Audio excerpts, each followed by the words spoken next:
তো গাইস, এখন আপনাদেরকে দেখাবো কোনাবাড়ির ভাইরাল ঝালমুড়ি এবং ভাইরাল বুট। দেখতে থাকো।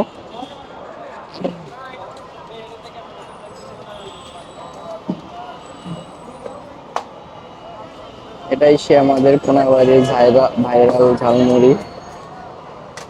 দেখো গাইস, ঝালমুড়ি কিভাবে তৈরি করে।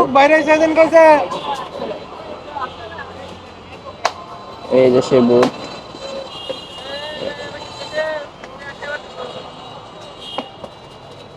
কিভাবে ঝালমুড়ি তৈরি করে, দেখো গাইস।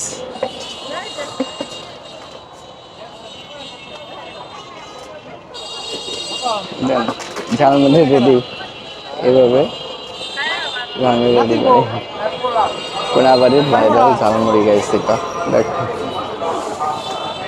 তো গাইস, আমি আপনাদেরকে কোনাবাড়ির ভাইরাল ঝালমুড়ি দেখাইলাম। তো ভিডিওটা এই পর্যন্তই।